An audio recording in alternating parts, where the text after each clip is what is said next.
Hello student, स्वागत है आपका आईसीटी वर्चुअल क्लासेस में। मैं हूं कविता, आपकी साइंस टीचर।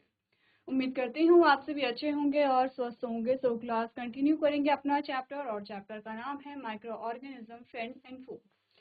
हम बात कर रहे हैं यहाँ पर माइक्रो ऑर्गेनिज्म के बारे में, और जैसे कि हम बार बार यहाँ पे बोल रहे हैं कि हमारा रिवीजन चल रहा है, तो थोड़ा सा जल्दी से यहाँ पर चीज़ों को रिवाइज करेंगे। ठीक है, नोट्स अपने सामने रखेंगे आप लोग। अगर कोई टॉपिक रह गया है जो आपने नोट नहीं किया होगा, आप लोग उसे नोट कर सकते हैं। क्लियर है? चलिए आगे बढ़ते हैं और स्टार्ट करते हैं। अभी तक क्या क्या चीजें हमने समझी हैं, तो आपने समझा है सबसे पहले इंट्रोडक्शन।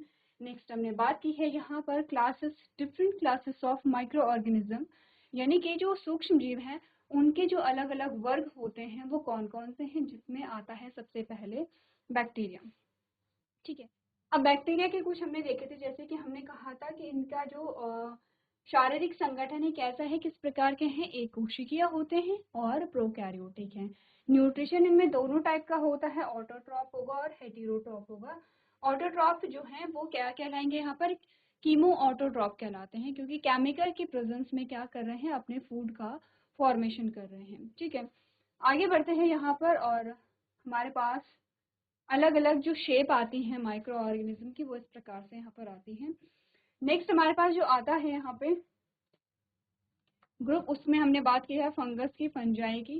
तो जो फंगस है वो कैसे, इनका जो बॉडी ऑर्गेनाइजेशन है, शारीरिक संगठन है, हमने कहा ये यूनिसेलुलर से मल्टी सेलुलर हो सकते हैं, यूकैरियोटिक होते हैं। अगर न्यूट्रिशन का मोड देखें तो हमने कहा हेटेरोट्रॉपिक है, और किस टाइप के हैं, हमने कहा इन्हें मृत जीवी यहाँ पर कहा जाता है। आगे बढ़ते हैं, आगे हमारे पास आता है प्रोटोजोआ, और प्रोटोजोआ में हमने कहा एक कोशिकी हैं लेकिन यूकैरियोटिक हैं। एग्जाम्पल हमने यहाँ पे नोट किए थे। इसी के साथ हमने एल्गी की बात की थी कि यहाँ पर यूनिसेलुलर टू मल्टी सेलुलर हो सकते हैं। न्यूट्रिशन इनका कैसा है, ऑटोट्रॉफ है। कैसे ऑटोट्रॉफ है, फोटो ऑटोट्रॉफ है। ठीक है, इसी के साथ हमने वायरस के बारे में बात की थी कि जो वायरस हैं वो किस प्रकार के। अभी तक वायरस के बारे में क्या क्या चीजें समझी हैं, एक बार आप देखिए। प्रीवियस लेक्चर में हमने कहा था स्ट्रक्चर की बात की थी यहाँ पर, और क्या क्या चीज आपने पढ़ी थी। कैप्सोमेयर किसे कहते हैं या कैप्सिड किसे कहते हैं, इसके बारे में हमने बात की।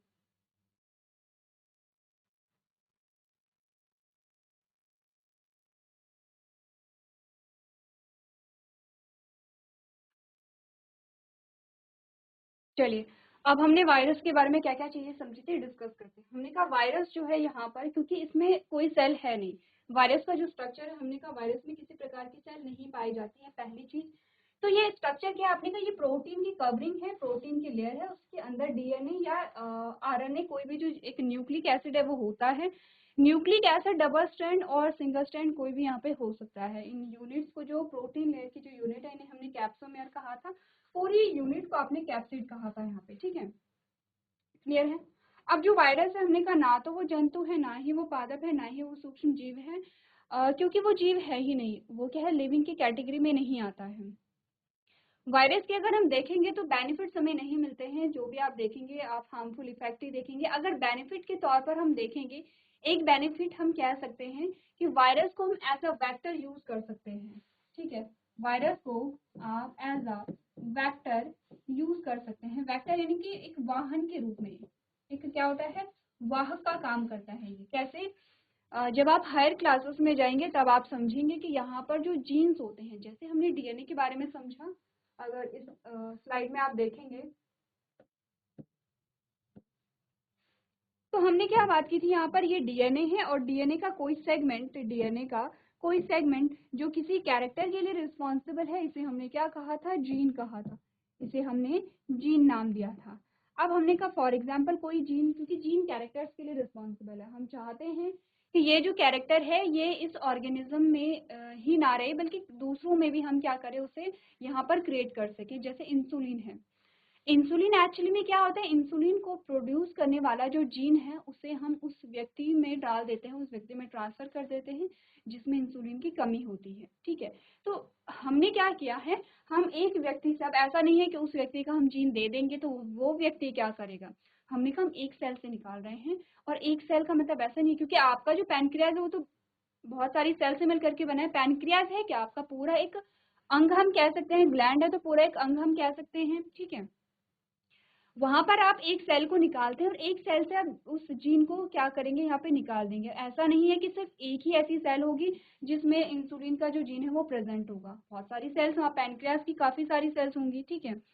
अब हमने क्या किया है, वो जो इंसुलिन को प्रोड्यूस करने के लिए जो जीन उत्तरदायी है उसे हमने एक व्यक्ति से निकाला या एक जीव से निकाला, और उस जीन को हमने दूसरी व्यक्ति के बॉडी में या दूसरी व्यक्ति के पैनक्रियाज में डाल दिया है, ठीक है। अब क्या होगा, उस दूसरी व्यक्ति में भी इंसुलिन का प्रोडक्शन होने लगेगा। तो हमने कहा यहाँ पर इतना इजी नहीं होता है, ये जो पूरी प्रोसेस होती है माइक्रोस्कोपिक होती है। आपके पास क्लास 12th में एक चैप्टर आएगा, अगर आप बायो लेते हैं वहाँ पे आपके पास एक चैप्टर आएगा बायोटेक्नोलॉजी, ठीक है। तो बायोटेक्नोलॉजी में हम यही देखते हैं एक्चुअली में कि जीन का ट्रांसफर कैसे किया जाता है। अब जीन का ट्रांसफर बहुत डिटेल में नहीं जाएंगे, ठीक है, अभी, क्योंकि ये जो टॉपिक है आपके लिए हायर क्लासेस में आपके पास आता है। थोड़ा सा आइडिया लेंगे।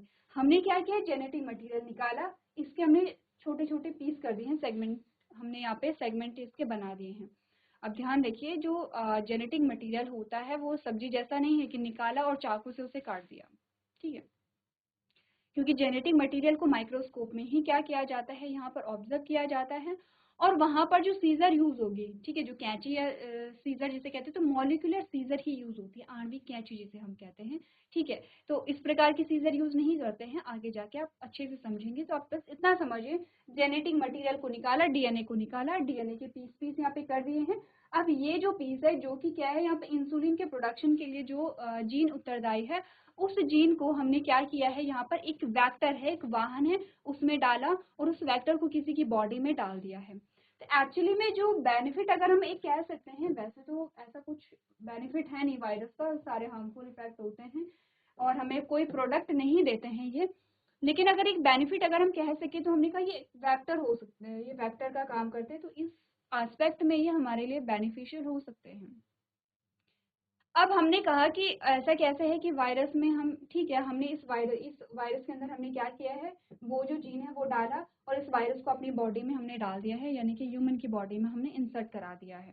अब हमने कहा क्या ये हमें बीमार नहीं करेगा, ये हमें बीमार कर सकता है, लेकिन इसे अपनी बॉडी में डालने से पहले इसका एक उपचार किया जाता है कि इसे इनएक्टिव कर दिया जाता है। इनएक्टिव का मतलब कि वो जो इस, क्योंकि हमने कहा इसमें भी जेनेटिक मटेरियल है, तो इसके जेनेटिक मटेरियल में कोई तो ऐसा जीन होगा जो हमें बीमार कर रहा है, तो उस जीन को अगर हम हटा दें, या फिर हमने इस वायरस को क्या कर दिया है, इनएक्टिव कर दिया है, या हमने इसे डिजीज रेजिस्टेंस बना दिया है, तो इससे क्या होता है कि जो वायरस है वो हमारी बॉडी में चला तो जाएगा, लेकिन वो क्या करेगा, वहाँ पे जो डिजीज है, जो बीमारी है, उसे उत्पन्न नहीं कर पाता है। तो एक बेनिफिट के रूप में हम देखें तो हमने कहा कि एज अ वेक्टर यूज हम कर सकते हैं इसे, ठीक है, एक वाहक के रूप में हम इसे यूज कर सकते हैं। अब नेक्स्ट आता है कि जो वायरस है वो किस किस को इन्फेक्ट कर सकता है, किस किस को संक्रमित कर सकता है। आपने कहा कि ये एनिमल को भी कर सकता है, ये प्लांट को भी कर सकता है, और आपने कहा ये बैक्टीरिया या माइक्रो ऑर्गेनिज्म को भी कर सकता है, बैक्टीरिया को भी इन्फेक्ट करेगा ये, ठीक है। जैसे कि यहाँ पर कुछ एग्जाम्पल आपके पास आते हैं, HIV है, हेपेटाइटिस बी है यहाँ पे, ठीक है, इन्फ्लुएंजा है या बैक्टीरियोफाज है, इबोला वायरस है।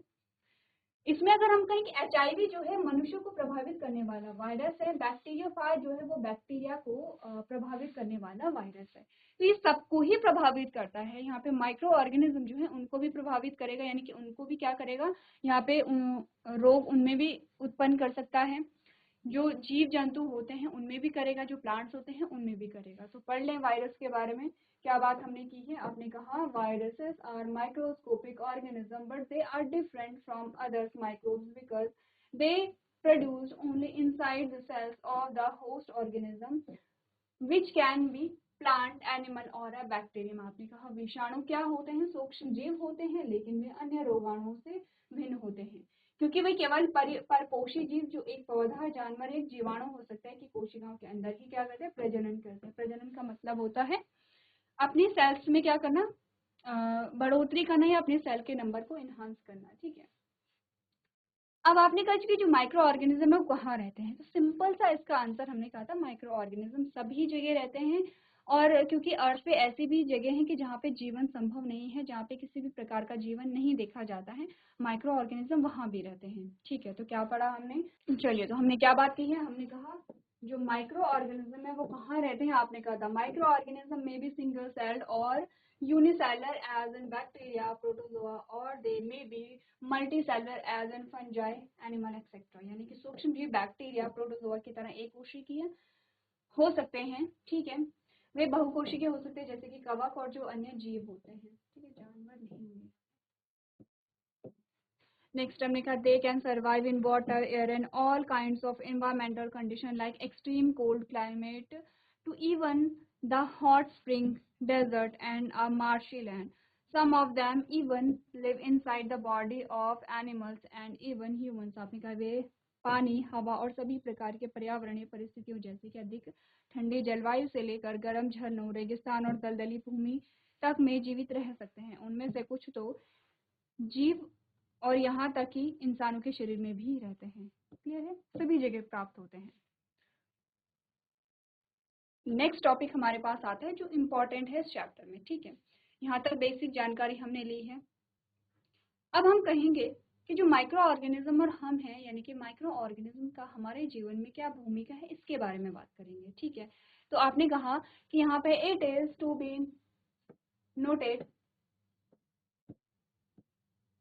It is to be noted that these organisms play a vital role in our lives. Some of them may be beneficial to us, whereas some of them may have an adverse and harmful effect on us. आपने कहा यह ध्यान दिया जाना चाहिए कि सूक्ष्म जीव हमारे जीवन में महत्वपूर्ण भूमिका निभाते हैं। उनमें से कुछ हमारे लिए फायदेमंद हो सकते हैं, जबकि उनमें से कुछ का हम पर प्रतिकूल और हानिकारक प्रभाव पड़ सकता है, ठीक है। हमने कहा सारी कैटेगरी को पढ़ेंगे, बैक्टीरिया है, फंगस है, प्रोटोजोआ है, एल्गी है यहाँ पर, ठीक है। और इसके साथ हम वायरस भी पढ़ेंगे। वायरस को ध्यान रखिए, हमने यहाँ पर क्यों नहीं लिखा है वायरस को, क्योंकि हम बात कर रहे हैं माइक्रो ऑर्गेनिज्म। माइक्रो का मतलब होता है सूक्ष्म और ऑर्गेनिज्म का मतलब होता है जीव। तो हमने कहा वायरस तो जीव ही नहीं है, तो इसीलिए हमने उसे इस कैटेगरी में यहाँ पर नहीं लिया है, ठीक है। तो स्टार्ट करेंगे यहाँ पर माइक्रो ऑर्गेनिज्म की हमारे जीवन में क्या भूमिका है। एक टेबल हमने पढ़ी थी, ठीक है, और मैं मान के चल रही हूँ आप लोगों ने ये टेबल नोट की होगी। ध्यान से देखिए क्या इसको बताया गया है। दोनों चीज यहाँ पर बताई गई हैं, uses of micro organism and harmful effect of micro organism. अब जब आप चैप्टर पढ़ रहे होते हैं तो आप चीजों को बहुत डिटेल में समझते हैं, लेकिन जब आप रिविजन करते हैं तो आपके लिए यही टेबल इनफ है। वैसे हम पूरा चैप्टर ही यहाँ पर क्या करेंगे, रिवाइज करेंगे, सारे टॉपिक्स को पढ़ेंगे एक एक करके। लेकिन अगर आप रिवीजन कर रहे हैं और अगर आपके पास कम टाइम है तो ये इनफ होता है समझने के लिए, अगर किसी ने चैप्टर अच्छे से समझा है। फर्स्ट टाइम में अगर आप इस टेबल को पढ़ेंगे तो आप सिर्फ रटेंगे, यहाँ पे आपको समझ नहीं आएगा, ठीक है। तो क्योंकि हम चैप्टर पढ़ चुके हैं तो एक बार टेबल को पढ़ेंगे और टेबल में समझेंगे कि आपने क्या क्या पढ़ा था, क्योंकि जितने भी पॉइंट्स आपके पास यहाँ पर आए हैं आपने सभी को डिटेल में समझा है। सबसे पहले हम यहाँ पर देखेंगे यूजेस के क्या उपयोग हैं।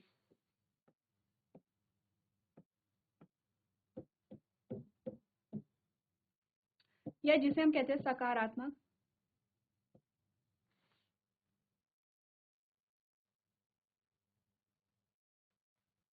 चलिए उपयोग लिखते हैं। सकारात्मक प्रभाव तो क्या होता है, उपयोग में क्या है। और दूसरा हमने कहा हानिकारक प्रभाव यहाँ पर है, या फिर जो इसके क्या आते हैं, हार्मफुल इफेक्ट आते हैं, ठीक है। तो यूजेस क्या है, उपयोग क्या है, और हानिकारक प्रभाव क्या है वो देख लीजिए।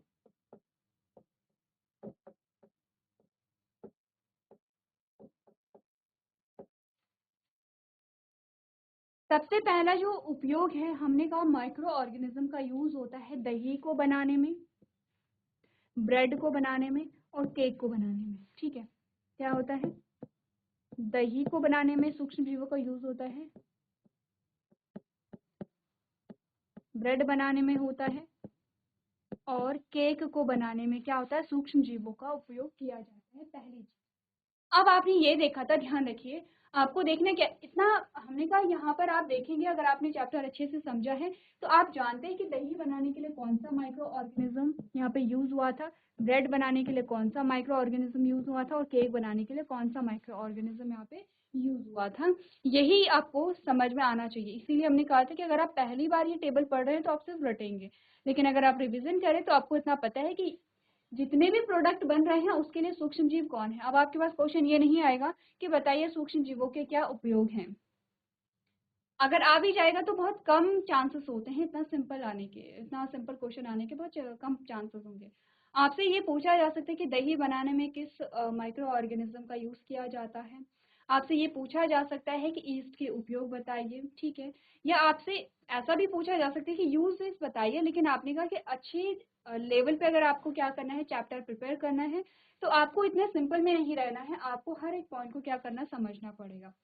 सेकेंड पॉइंट जो आता है उसमें कहा गया है प्रोडक्शन ऑफ अल्कोहल, ठीक है, जो बेवरेजेस में अल्कोहल बनेंगे, वाइन बनेगा, और एसिटिक एसिड का निर्माण होता है किसकी वजह से, यहाँ पर जो सूक्ष्म जीव होते हैं, ठीक है। अब नेक्स्ट हम देखते हैं प्रिपरेशन ऑफ मेडिसिन। यहाँ पर जो दवाई होती है या जो वैक्सीन होती हैं, जिसे हम टीका कहते हैं, टीकाकरण कहते हैं, वैक्सीनेशन करवाते हैं टीकाकरण, तो वैक्सीन जो होती है, जो टीका बनते हैं या जो दवाइयाँ बनती है, उसमें भी सूक्ष्म जीवों की भूमिका होती है। यही हमने पढ़ना है कि अगर अल्कोहल बन रहा है तो कौन सा माइक्रो ऑर्गेनिज्म बना रहे हैं, मेडिसिन कौन सा ऑर्गेनिज्म बनाता है, वैक्सीन किस प्रकार से यहाँ पर बनती है, ये हमें समझना है, ठीक है। अगला हमने कहा ये हमारे वातावरण की सफाई भी करते हैं, ठीक है। ये क्या करते हैं, हमारे वातावरण को साफ बनाते हैं।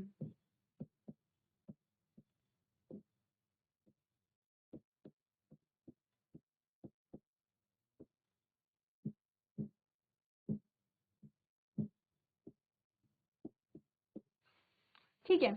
और लास्ट हमने कहा इंक्रीज सॉइल फर्टिलिटी, यानी कि मिट्टी की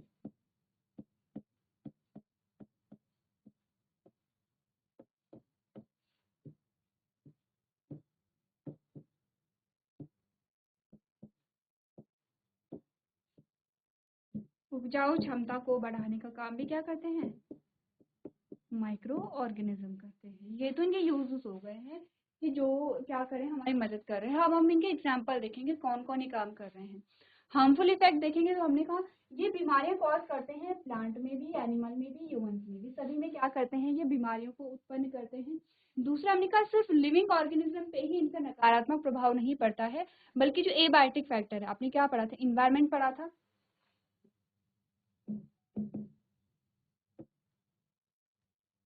दो फैक्टर थे इसके,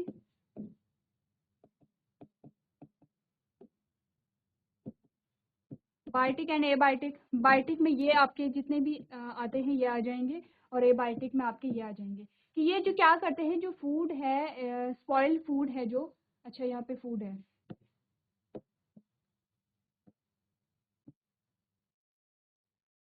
आपने कहा ये क्या करेंगे, जो फूड है उसे क्या करेंगे, यहाँ पे खराब कर देते हैं। इसी के साथ साथ हमने कहा कि जो माइक्रो ऑर्गेनिज्म है वो यहाँ पर जो एबायोटिक फैक्टर है उन्हें भी यहाँ पे नुकसान पहुंचा सकते हैं। कैसे, आपने कहा अगर यहाँ पर क्या होता है, कोई हार्मफुल जो माइक्रो ऑर्गेनिज्म है वो यहाँ पर उत्पन्न हो जाते हैं तो ये सॉइल को प्रभावित कर सकता है यहाँ पे, ठीक है, क्योंकि जो अच्छे वहाँ पे या बेनिफिशियल जो माइक्रो ऑर्गेनिज्म है ये उन्हें किल कर सकता है। इस प्रकार से आपने कहा जो इन्वायरमेंट है, इन्वायरमेंट को दोनों तरीके से क्या करता है, ये हार्मफुल इफेक्ट यहाँ पे दिखाता है, ठीक है। तो चलिए सबसे पहले करना क्या है, सबसे पहले करना है आपको टेबल को यहाँ पर रिवाइज। तो जल्दी से टेबल को आप लोग रिवाइज कर लेंगे।